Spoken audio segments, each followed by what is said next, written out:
10대 분들이 마인드파워 스쿨에서 진짜로 내가 정말 원하는 삶을 살고 싶다라고 이야기를 합니다. 그런 분들에게 선배님으로서 마파팸의 조상님으로서 한마디 좀 해주신다면.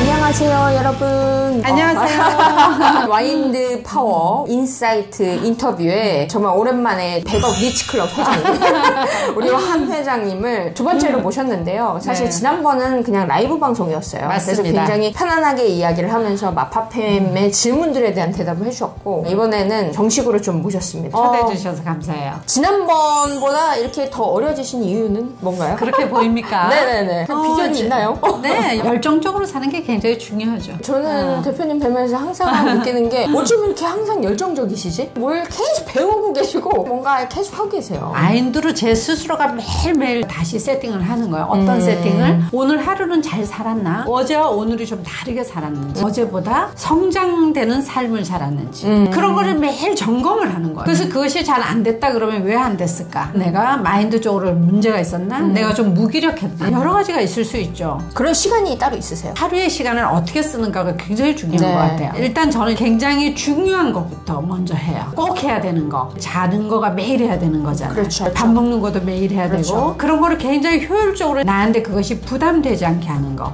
나이도 있고 이러니까 나이가 뭐 80대보다는 저 많고 플러스 20. 정말 나이를 알 수가 없어요. 나이는 숫자에 불과합니다. 우리 어머니 세대를 생각해보면 굉장히 늙은 할머니였던 것 같아요. 근데 저는 노년이라고 할 수 있는 그런 나이라고 내 스스로 느끼질 않아요. 얼마 전에도 이제 삼성 핸드폰을 바꾸기 위해서 서비스 매장을 갔었거든요. 네. 거기서 세팅을 하는데 폰에서 폰을 갖다 데이터를 옮겨야 되잖아요. 네. 공인인증서라든가 이런 옮겨야 될 게 굉장히 많았어요. 그렇죠. 제가 그냥 다 그 자리에서 탁탁탁 하니까 얼굴을 보면 할머니 얼굴인데 20, 30대보다 더 잘하면서 전문 용어를 써가면서 SNS의 달인. 그리고 또 앱이 많았어. 모션하고 에버노트를 옮겨줄 수가 있느냐. 모션이 뭐예요? 하고 묻는 거예요. 그 아가씨가 30살도 안 된 사람이 처음 들어봤다는 거예요. 아, 이게 젊다고 해서 언어가 다 통하는 건 아니구나. 그렇죠. 이걸 느꼈거든요. 과거하고 틀리다. 우리 어머니 세대는 여자들이 잘 공부를 안 시켰잖아. 어머니들이 여러 식구를 다 보살펴야 되는 그런 구조에서 살다 보니까 자기를 위한 투자를 할 시간이 없었던 거죠. 뭔가를 배워야 되겠다 생각하시면 그런 것들을 검색하셔서 배우러 가시는 거예요? 그렇죠. 일단 이제 선생님을 찾고 온라인 강의를 듣는다든가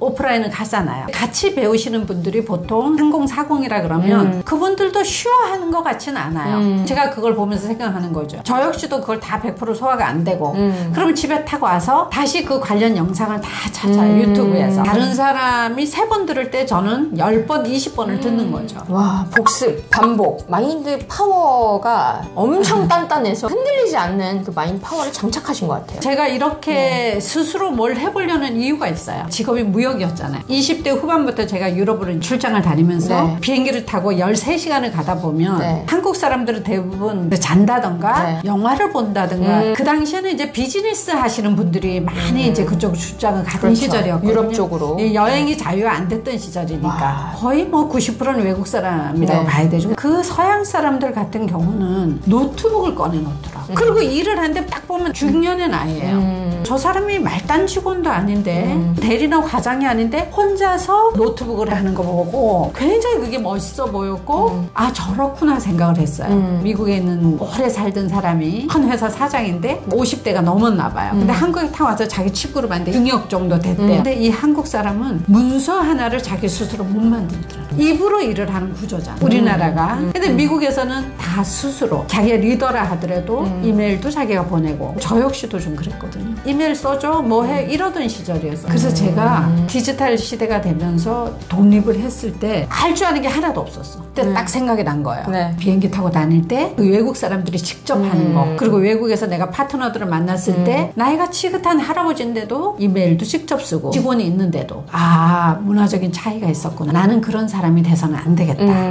멋있게 일을 하는 리더가 되어야겠다. 그러니까 이미지화를 정확하게 시키신 느끼신 것 같아요. 그렇죠. 입으로 하면서 막 어깨에 힘주는 그 모습이 멋있다고 느껴본 적은 없거든요, 한국에서. 근데 어느 날 저도 그렇게 하는 사람이 돼 있더라는 걸 알았거든요. 근데 그 이미지대로 정말 그렇게 되셨어요. 지금 자유자재로 쓰시고 블로그에 올리시는 포스트도 어마무시하더라고요. 그런 어떤 갈구가 있는 것 같아요. 결핍. 항상 근데 그 얘기를 하셨던 게 기억이 남는데, 나는 최고가 돼야 되겠다라고 항상 찍었다. 지방에서 얼마 들고 오셨었죠? 500만 원. 그게 86년도 강릉에 그 대관령을 넘어서 왔던 포니완이라고 그 중고차를 사갖고 타고 올라오던 기억이 나요. 맨 처음 목표가 뭐셨죠? 서울에 왔을 때 조선호텔이라는 그 호텔, 다른 호텔이 많지 않았던 시절에 화장실을 갔는데 우리 집 안방보다 깨끗한 거예요.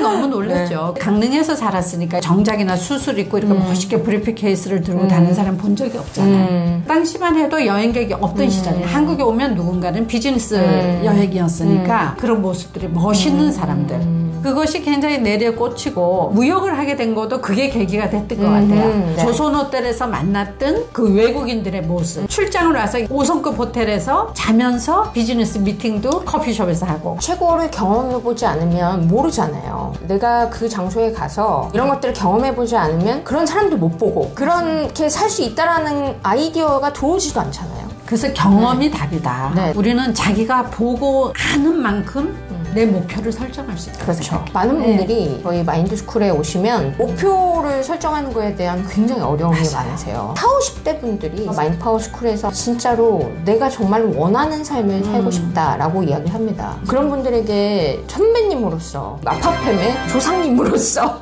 한마디 좀 해주신다면. 독서가 굉장히 중요하죠. 중요하지만은 수동적인 거잖아. 책보다는 똑같은 우리가 커피 한 잔을 마셔도 최고 좋은 5성급이나 6성급 호텔 그런 데 가서 한번 마셔보고 우리가 봐야 되거든요. 우리가 슈퍼마켓에 가서 빵 하나를 사더라도 대한민국에서 넘버원인 최고 부자들 가는 슈퍼가 어딘가. 청담동에 SSG도 있을 거고. 그런 데를 일부러 찾아가라는 말씀이시죠? 저는 찾아가요. 지금도 많은 부자들을 보지만 이 중에서도 특별히 부자들이 모여있는 데가 있어요. 그래서 제가 어떤 날은 무기력에 빠지거나 그럴 때는 오히려 그런 데를 찾아가요. 에너지가 다르니까요. 에너지가 달라요. 거기서 왔다 갔다 하는 사람들은 굉장히 그 젊은데 40대인데 보통 평균 시장 보러 오는 사람들 보면 굉장히 여유로운 표정이 있고. 그래서 상상을 하게 되죠. 저 사람들은 부모를 잘 만났나? 아니면 남편이 돈을 잘 버나? 저 사람들은 뭘 해서 저렇게 여유롭고 자유로워 보일까? 찡그리는 사람이 하나도 없어요. 그런 것들을 가만히 앉아서 최고의 커피숍에 가서 커피 한잔 하면서 그 사람들을 관찰하는 것도 굉장히 좋은 방법이라고 생각해요. 큰 그늘 밑이 낫다라는 말이 있어요. 친척 중에 굉장히 잘 사는데 나한테 금전적으로 도와주진 않아도 그분이 존재한다는 이유, 부자인 친척이 가까이 있다는 거 봐도 내가 부자가 될 수 있다 그래. 친척은 자주 보잖아요. 근데 대부분의 사람들은 부자인 친척 보면은 굉장히 아니꼬아하거나 부자를 부정적으로 바라보고 시기하고 질투한다 그러는데 그 돈이 나한테 오겠어요? 절대 안 오죠. 이모부가 옛날에 조그만 의원을 하실 때인데 천으로 된 쌀자루가 있었거든요. 옛날에. 그때는 뭐 신용카드가 없을 때니까. 전액이 끝나면 병원도 많지 않았을 때니까 현금을 다 갖고 왔어요. 지금처럼 5만 원권, 만 원권이 없던 시절이잖아요. 그래서 쌀자루에다가 돈을 담았어요. 내 돈은 아니지만 그런 걸 본 거지. 하긴 그걸 보는 것만으로도 굉장히 풍요의 마인드셋을 할 수가 있는데 이것도 내가 어떻게 받아들이냐의 문제인 것 같아요. 어떤 사람은 그걸 보면서 저 사람은 저렇게 돈 많지만 나는 아니야 라고 분리를 시키는 사람들이 있어요. 돈을 줘서라도 부자한테 점수 살아. 워런 버핏한테 식사만 하는데 몇십억씩 주잖아요. 돈이 많아서 호기 부리려고 천만의 말씀이에요. 35억 줘도 350억 이상을 저는 벌었다고 생각해요. 그 이상의 가치와 아이디어를 얻을 거니까. 그렇죠. 이렇게 살아가면서 도저히 상상할 수 없는 유치까지 와 있었고 나는 이렇게 살 것이라고 한 번도 예상하지 못하는 길로 갔었어요. 근데 그것을 가만히 돌아보니까 그 두 가지가 있었더라고요. 그것 속에는 있었고 어떤 있었어요.